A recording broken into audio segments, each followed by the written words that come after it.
Welcome to Gutter Trash, extra special episode. My name is Eric, and so there's no regular episode of the show this week because Jason and I were both busy, which is rare because neither of us really have lives. But I did something this weekend, and I'm going to talk about it with the guy that I did it with. So joining me is, he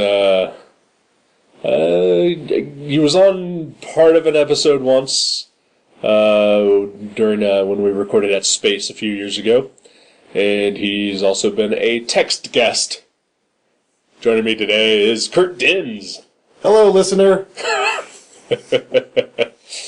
So, how's it going? It's going all right. This is fun. I'm glad we got a chance to do this. Me too. You came a long way to do this. Just this. To go in a hotel room in a business park.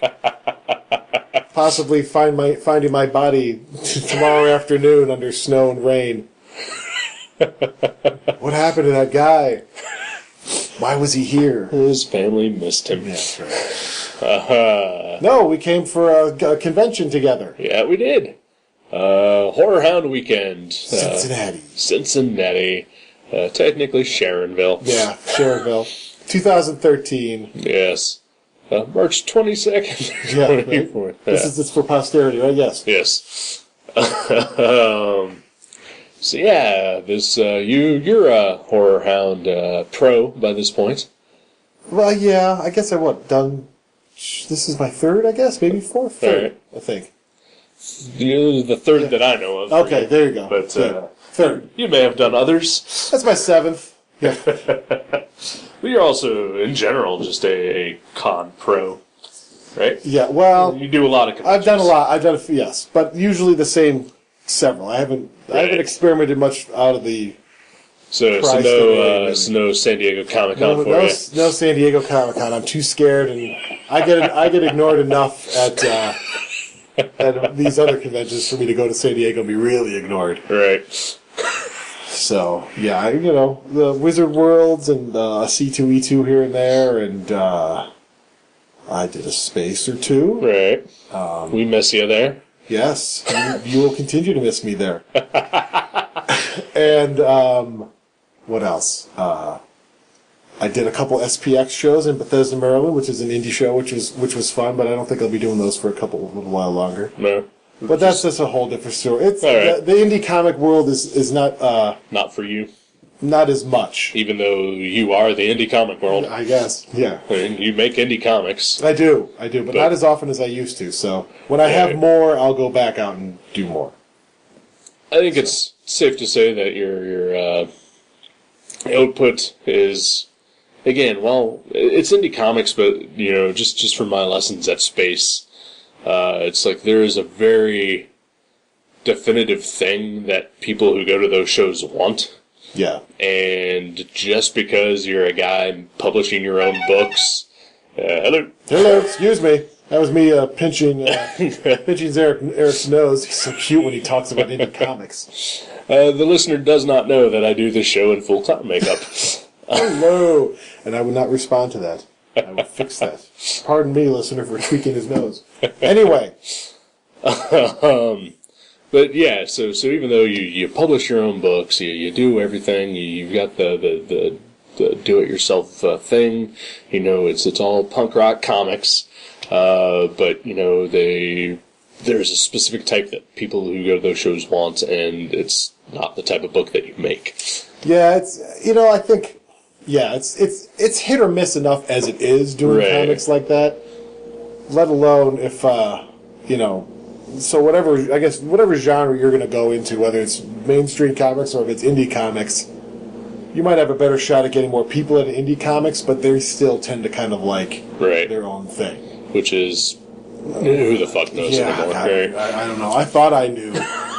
But I can tell you one thing. They definitely don't want anything with above average art. Right. Ouch. Ouch. Burn. Oh.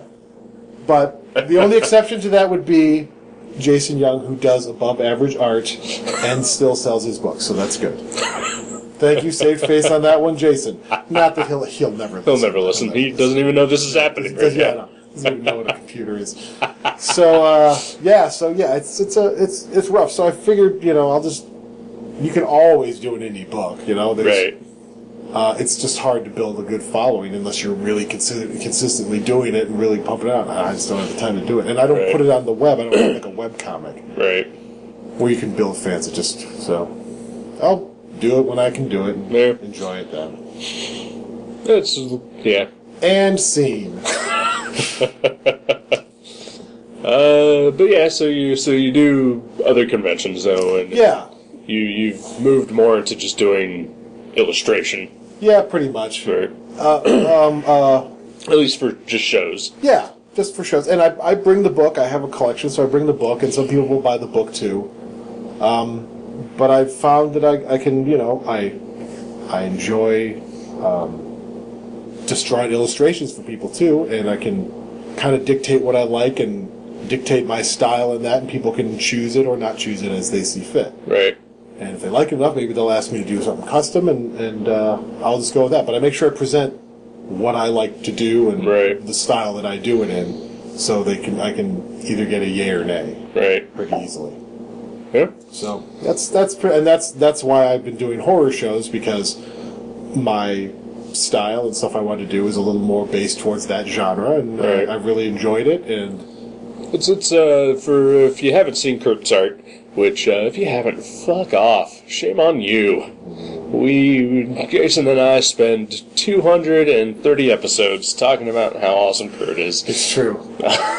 It's true. It's peppered in there with some talk of Dave Sim, and Frank Miller. Maybe you and I could talk more about John Byrne today. Okay. As we talked to frequently at the table today about John Byrne. Right. So, but yeah, your style is definitely it's highly detailed, and it tends to lead towards the sort of humorous and grotesque. Yeah, so like a combination of the two. That sounds good. I like that. And it's great. And go look at his website, pungentbasementart.com. Thank you. And please, like Eric and I have been talking about earlier today as well, because we have lives and we talk about things just not into a microphone, that please feel free to leave a comment or something. Yeah. Listener. Single listener. You, Brian John Mitchell. Yes. Yeah, that guy. He's a good guy, too. Yeah, he is. He goes to space. Why don't you? Well, it's clear that dude is far more driven than I'll ever be. That guy's got... That guy's far more driven than anyone in the world. He's good. The most productive man on the face of the planet. I don't want him to be my manager, because, man, he would kill. So we did this horror show here in horror convention, HorrorHound weekend. Yep. And you were going to be there anyway. You invited me to tag along. So yeah, bring it up. Bring your stuff. I'm trying to get more. I'm trying to get it out there more, because I would love to not work at some point. Right. And doing art isn't work to me. It's a lot of work and it's hard work, but I enjoy it. And don't nearly have enough time to do it because I have to go to that pesky day job 7 days a week, 5 days a week. It feels like 7. Well, I'm glad you could come out and do the show, and I'm glad I could give you space because, when I first started doing this and stuff, I had a friend of mine who let me park at his table, and I would have my one little comic book while he's selling his fantastic crazy paintings. Right. I had this $1 book, and I got artists should help artists. Yeah. I think, or at least if they can. They Right. don't need to, but if they can, you should. And I figure, and also, I could think of 1,000 worse people to sit next to and talk about the crazy shit that we all talk about. So I think it was a good time. I mean, I'm glad you can make it. I'm glad you can witness it and have a good time with it. I had a lot of fun. And sell art. Sell your stuff. Somewhat. Yeah. But no, yeah, I had a really good time. It was a lot of fun, and but all of that was just based on the fact that I was hanging out with you all weekend, right. And I got to hang out with a couple of my other friends who were in town for the show. Even though I see them all the time in Dayton, but we all stayed here in Cincinnati over the weekend. So it was a lot of fun just to be there and the experience of it, just to hang out. Cons can be fun. They can be. They could also be soul-crushingly bad. And this was a little bit of both. More on the fun side. Yeah, good. But there was the soul-crushing element, for me anyway. Well, yeah, but you know what? I could see that. Although I did not witness a full-on... I did not see you physically have your soul crushed. I've had worse shows. Okay. Good. Well, so have I, that's for sure. Just, at least mentally, I've had worse shows. A couple of spaces where I just walked away, just never wanting to do a thing again. Right. One thing that helped was that I sold maybe 5. I had 5 different types of art prints, and I was doing sketches as well. I sold maybe 5 total prints out of the 50 or so that I had. Right. And I sold 2 sketches to people I didn't know. That's all right. That's good. And so I made the money back on the money that I spent for getting the prints made. All right, that's good. That's a good way to look at it. Try to think of, right. Really, let's face it.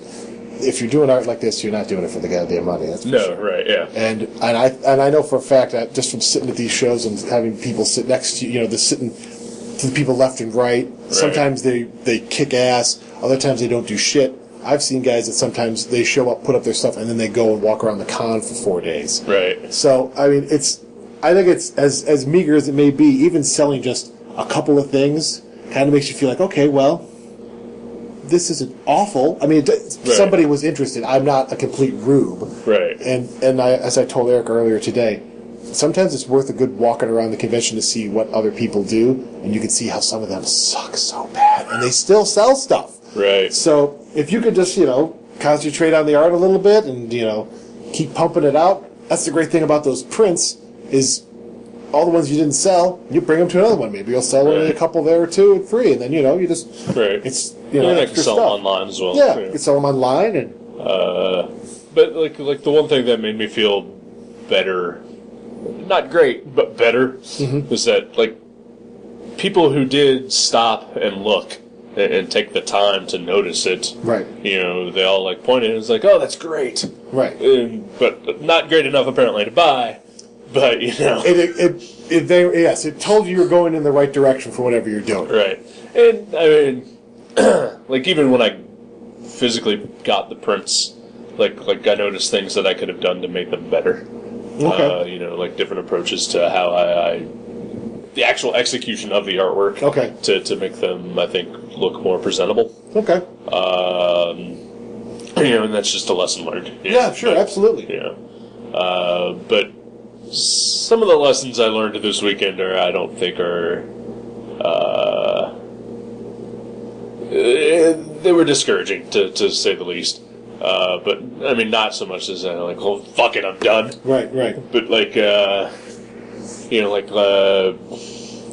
seems to me like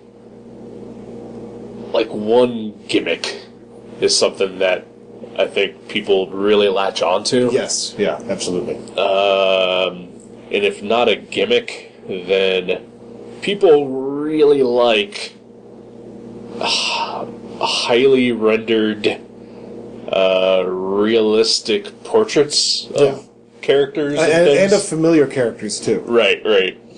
You could see...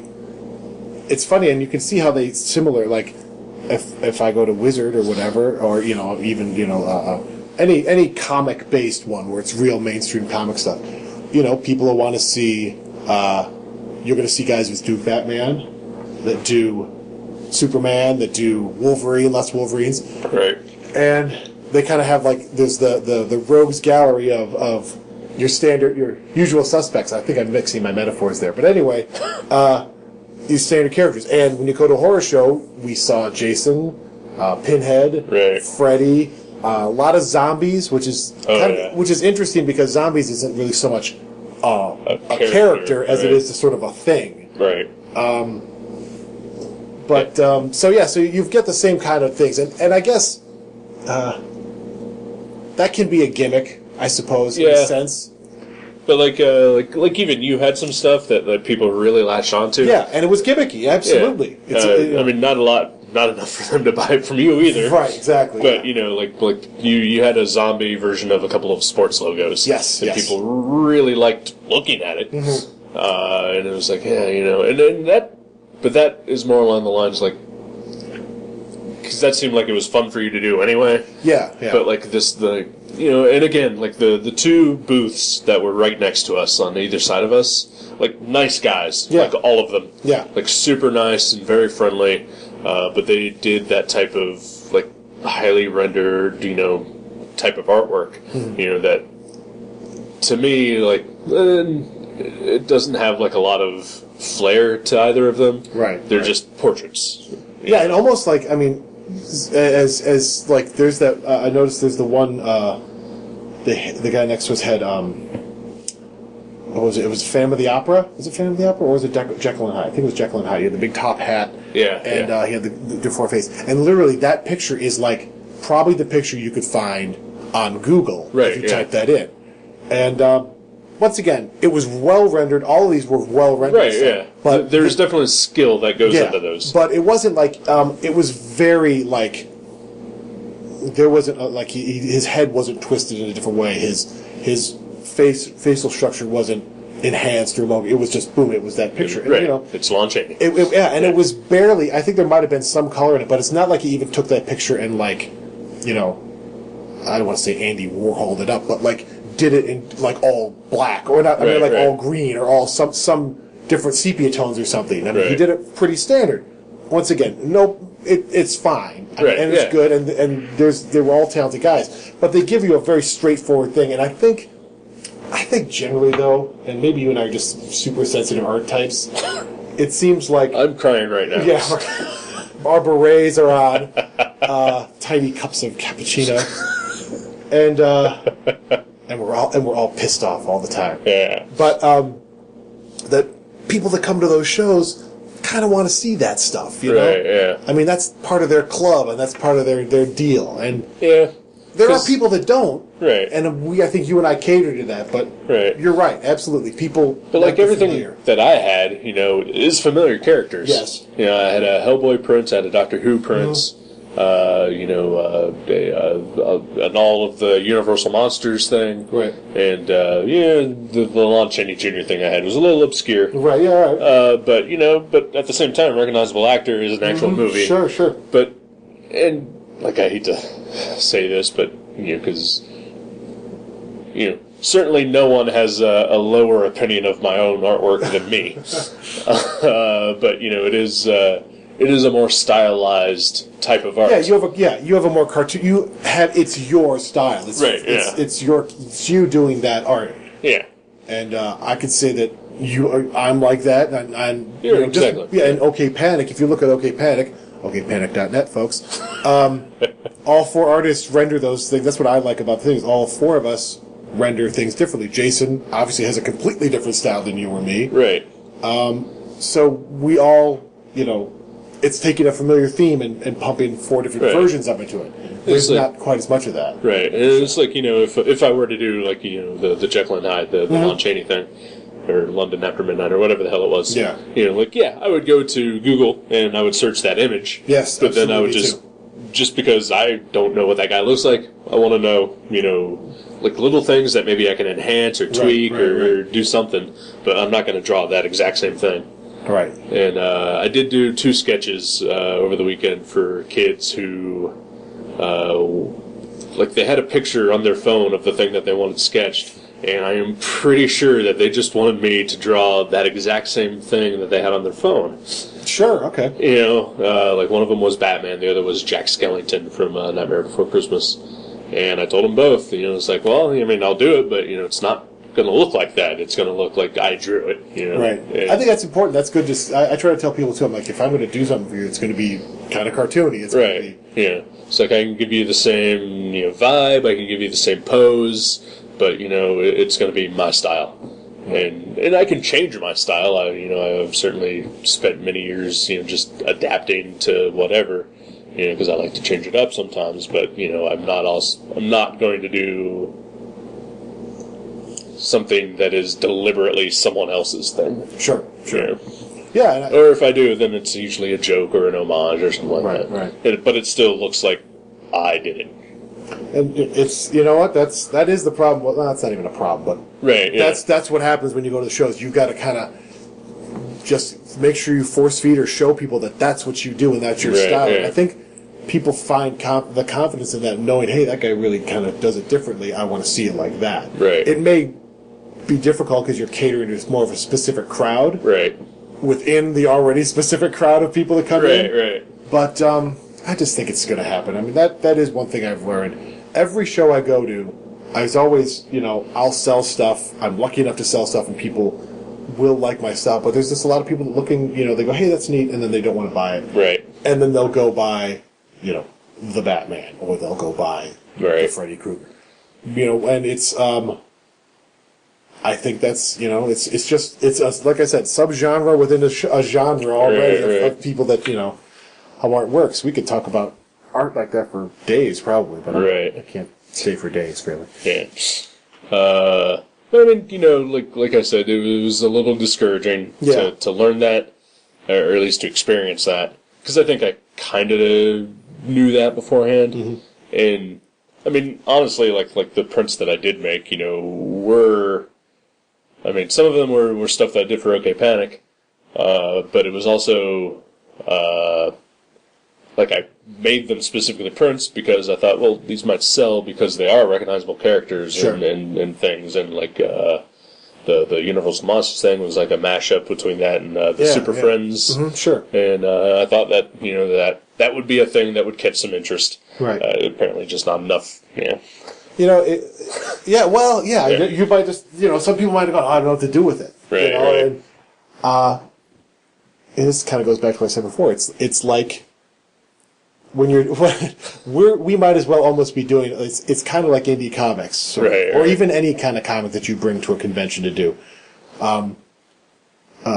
You're trying to peddle or show what you can do and what, your Super Friends or Super Fiends print is sort of like establishing new characters. Right. And that's difficult for people to swallow. Right. And by me, for instance, doing all the art cards, sketch cards I do, and some of those prints of the sports guys and stuff, is sort of like presenting your comic. Right. In a way. Yeah.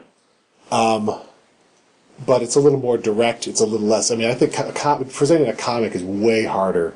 Oh, yeah. I mean, just establishing that. I mean, because with the comic, you have to read it in order to fully get it.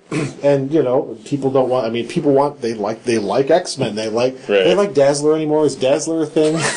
Our friend Kathleen likes Dazzler. Okay, good. Okay, so they like those characters. They don't like and that's another reason why I shy away. I still do a couple comic conventions, but I've shied away from that. Just me personally. I haven't gotten bored with seeing Frankenstein and the Mummy and Pinhead and those characters. Right.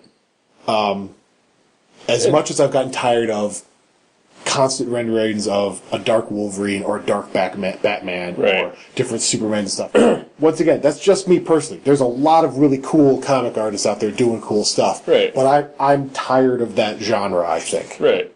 And I like I like all those characters. I like like a Batman. I like Wolverine. Sure. And like for the horror stuff, I like Pinhead. I like Captain Spaulding. Sure. But and this is just me, I guess. Apparently, right. Or people like me, like you, or like even Jason, probably. We like all those characters, but what we like even more is seeing like unique takes on those characters. Sure. Mm-hmm. Like I would much rather see just like a super stylized version of Batman, right? Than the same version of Batman that I can be reading comics about. You know? And those are out there. Obviously, right? Yeah, those are out there, but they're definitely not the norm. No, yeah, but those are the things that'll catch my eye, and I guess.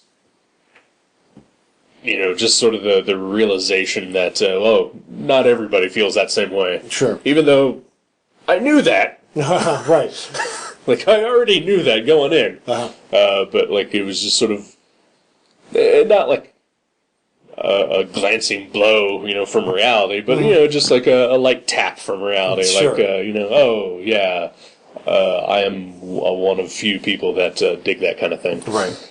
And there, you know what, that really, if you let it discourage you, it'll kill you. It'll kill you for right, art. Yeah. And I try to.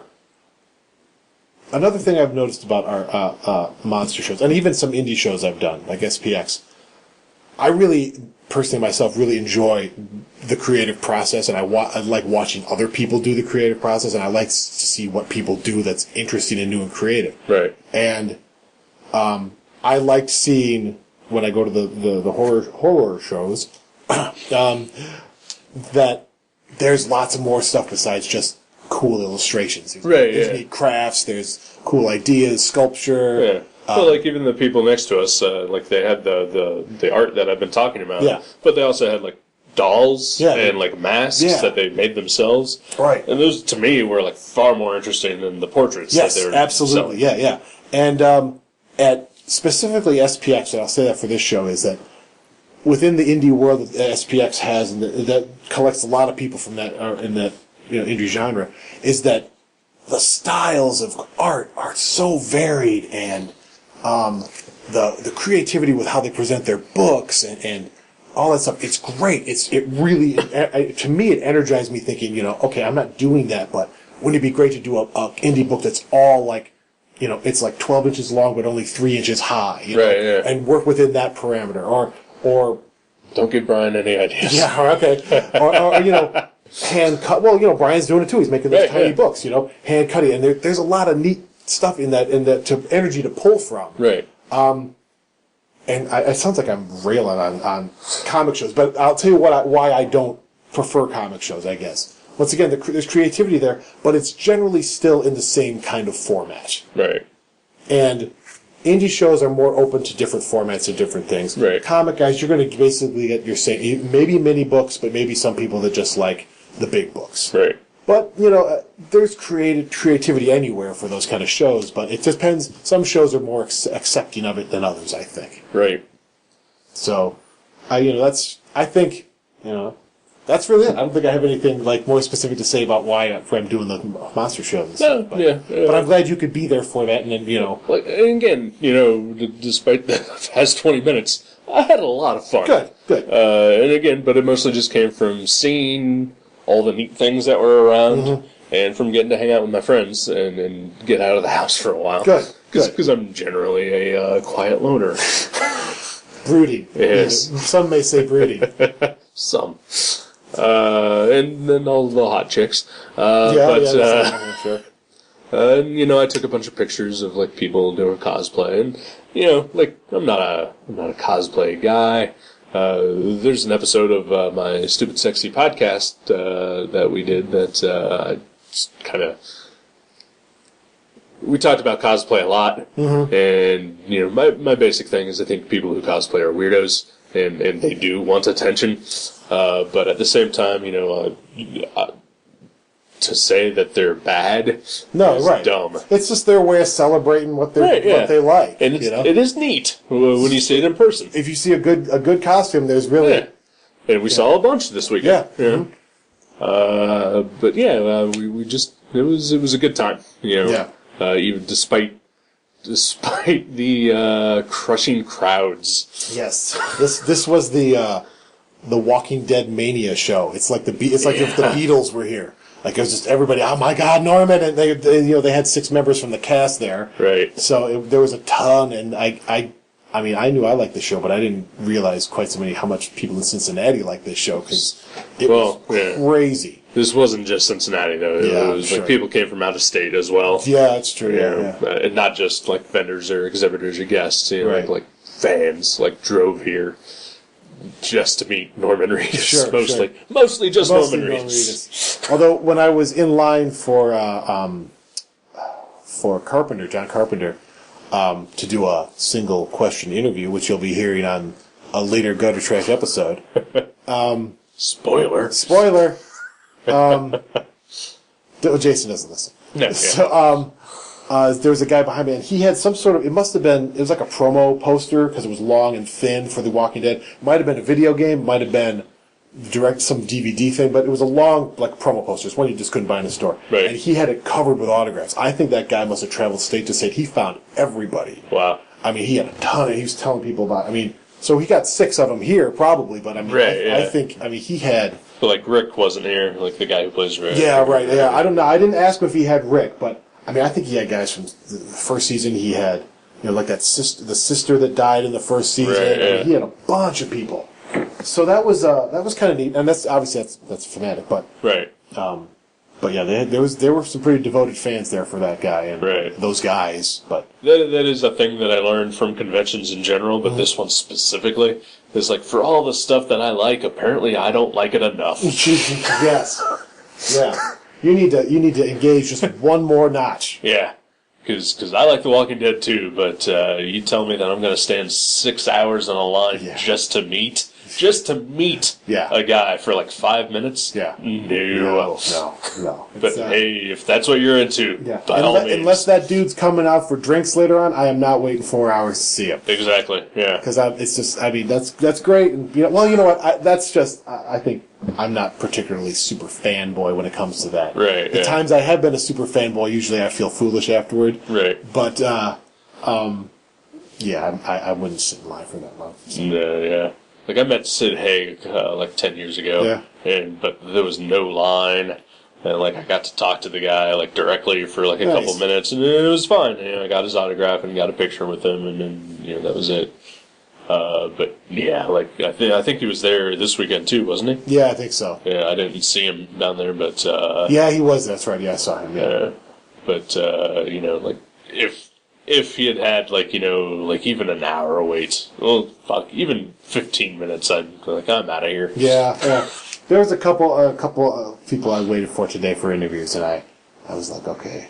I tried to gloss over in my brain that I'm being completely ridiculous waiting in line to ask this guy a question. Right. But I figured I'm on a roll. I better just keep going and just, put on the blinders and go, okay, I'm in this mode. I need to do this now. Right. Like, I met, I went to Mid-Ohio one year, Mid-Ohio Comic-Con, and Alan Davis was there. Okay. So my girlfriend and I got in line, and like, it didn't look like a long line. All right. Like there was maybe like 4 tables on the way to his table. Okay. Is where we were in line, and we stood in the exact same spot for about 30 minutes. Oh. And so I just looked at my girlfriend. I was like, yeah, I don't need this. So we just left. Yeah, I know that. Yeah. So, but anyway, so that was crowded. That was a big part of the show, and I think they might have had a little trouble corralling the people. Yeah, I'm sure you can go online and then find out all about HorrorHound Weekend in Cincinnati to find out about all the troubles. I know when we showed up on Friday, and the line just to get in was wrapped around the building. Like, it's a big building. Yeah. It's a convention hall. It's no longer in a hotel. It's in right. the convention center that was right there. Like, even when I went to the one that was at the hotel, like, I think we only waited in line about 20 minutes to get in. Yeah, okay. And we got there, about an hour into the show on Saturday. All right. But people were getting in line at like 6 a.m. Yeah. And then, people were getting turned away at the door. Yeah, I heard about that a couple times. Even people who had prepaid for the entire weekend. Oh, shit, I'd be pissed. Oh, yeah. But, yeah, and so, if you're I tended to be more the kind of person who doesn't want to be around people. Yes. Especially a lot of people. Yeah, this didn't help. This did not help, but I did okay. But if I had just decided to come to the show just as a guy who wanted to go to a horror convention, I'd have freaked out and just turned around and gone home. Well, you were safe behind the table. Exactly. So. If I didn't have that, I don't think I would have been able to handle it. Yeah, no, I'm with you. So, we also made some recordings of random recording notes of what was going on during the show. That we did. Varying degrees of importance. Yeah. But I will say those varying degrees were very low of importance. I mean, like they just weren't, the quality isn't great. Right. But it's there. Yeah, so we're going to go ahead and play those for you. And are we...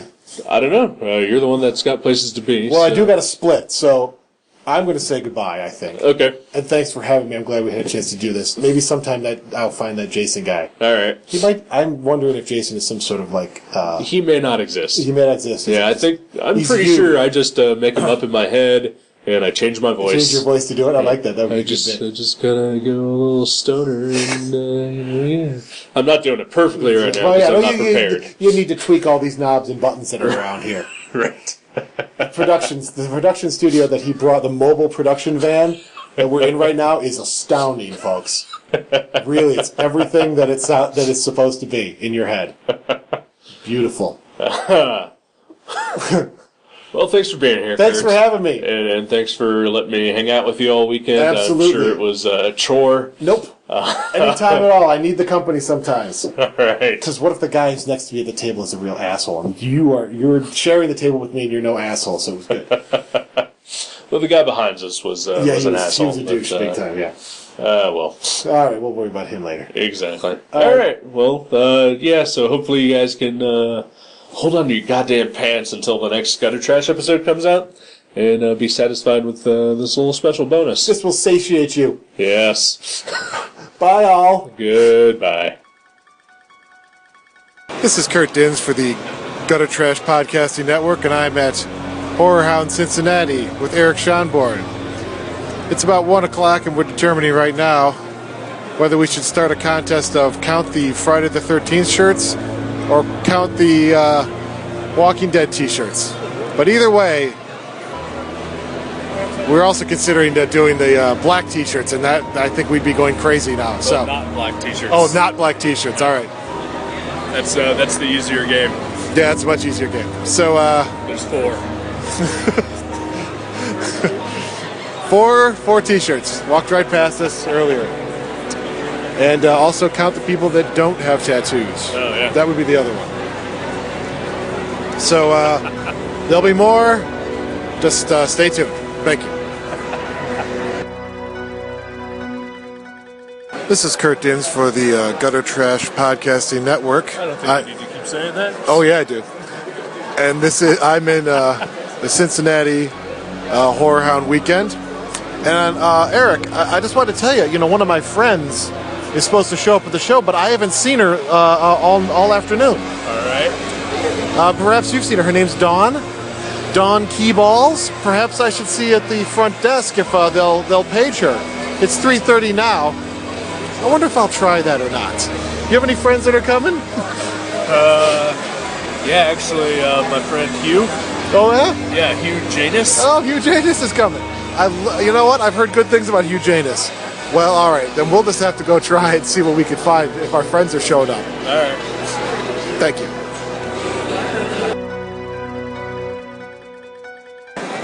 We got Fritos. Hang on. This is Kurt Dins for the Gutter Trash Podcasting Network. I'm at HorrorHound Cincinnati, and I'm here with Eric Schonborn once again. Eric had a question for me about 10 seconds ago, and I want him to repeat it for the audience. Eric? This is probably the most important question of the weekend. And that would be? How does my hair look? Looks goddamn good. Thank you. Really goddamn good. Thank you. Thank you.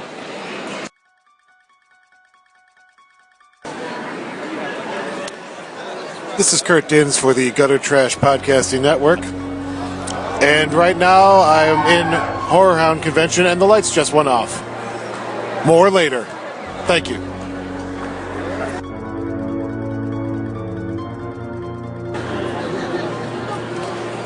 This is Kurt Dins for the Gutter Trash Podcasting Network with an update.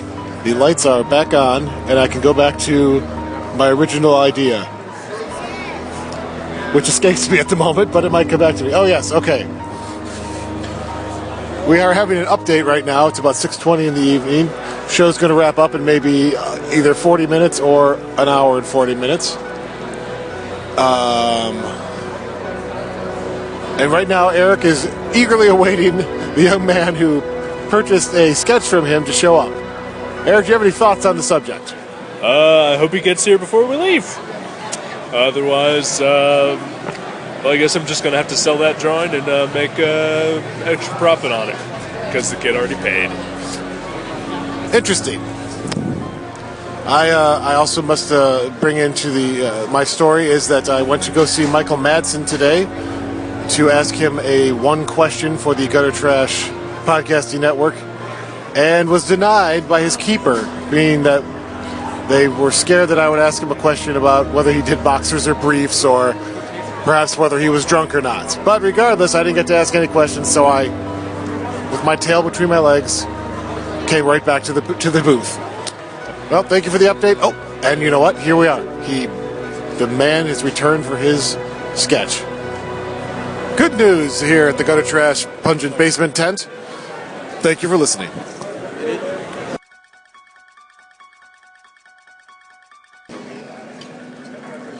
This is Kurt Dins for the Gutter Trash Podcasting Network.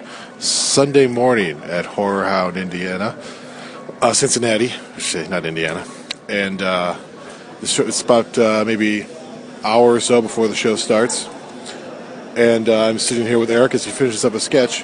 And I just said something funny, and I want to repeat it. I'm going to go check out that guy's creepies. Thank you, ladies and gentlemen. More later.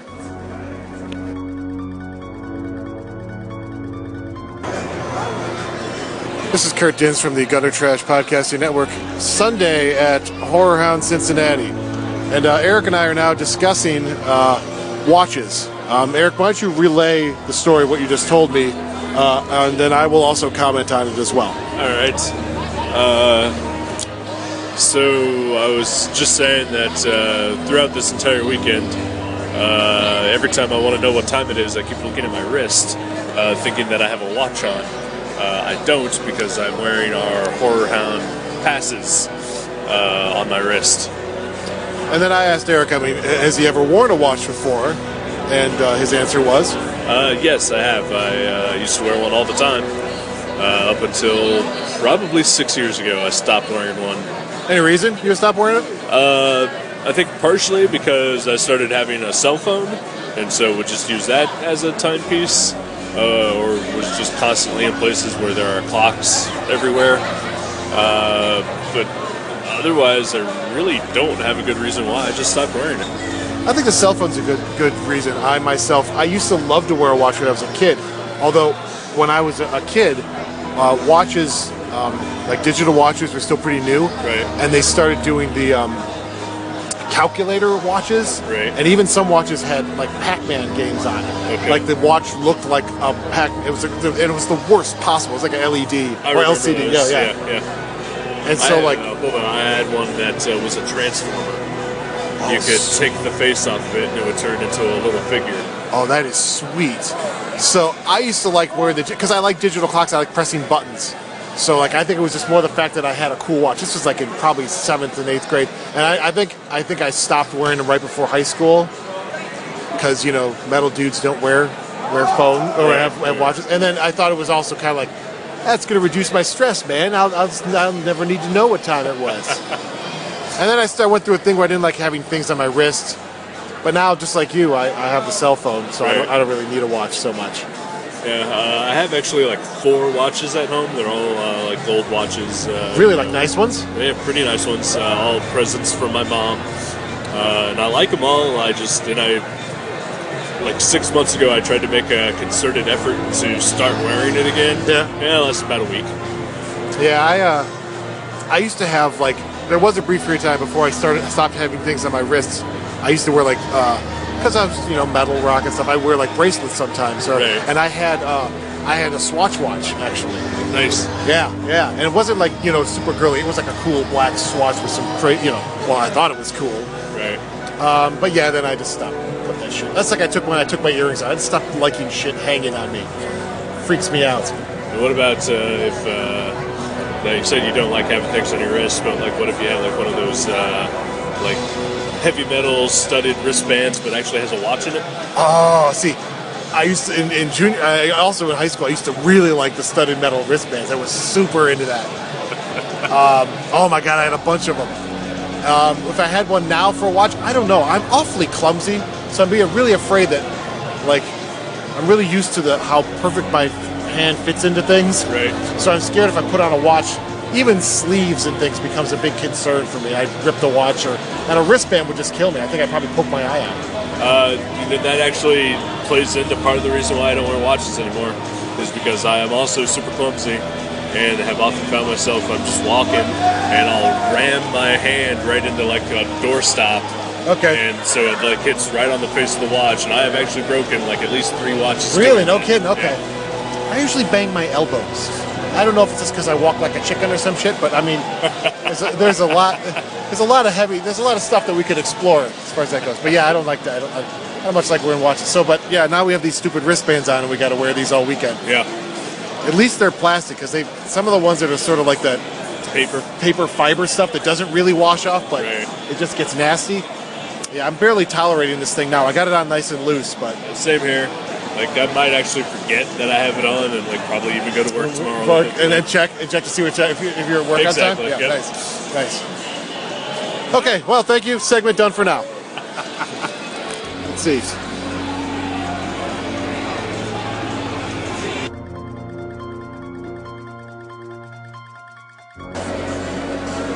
Kurt Din's Gutter Trash Podcast Network, Butter Rash, and Sunday, HorrorHound Cincinnati, yada yada. All right, Eric is on his second banana for the day. And we all know the banana's got a lot of good potassium. It's probably going to make him have a BM later on this afternoon, which he's regretting.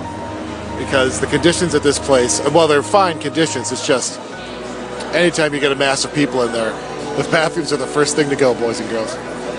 And also we're doing a little extra recording today because it's pretty slow. Because there's a snowstorm going on. I don't know if I'm going to catch Eric with his mouth while he's chewing or not. But we'll see. Hey, how you doing today? Okay, maybe you can catch me making a sale. Hold on a second. Eric, anything to say? No. There you have it. Another cog, another few moments in a Sunday that's turned out to be pretty boring. Back to you later. Or back to you soon. I gotta work on my exits. Go to hell.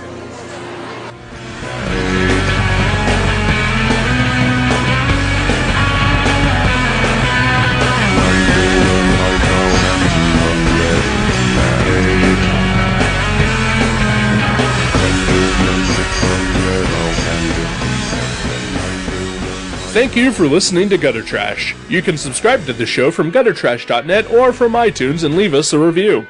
Visit guttertrash.net for email information, links to our Facebook and Twitter pages, and for other podcasts and websites in the Gutter Trash Network. Thanks again for listening, and we'll see you next time.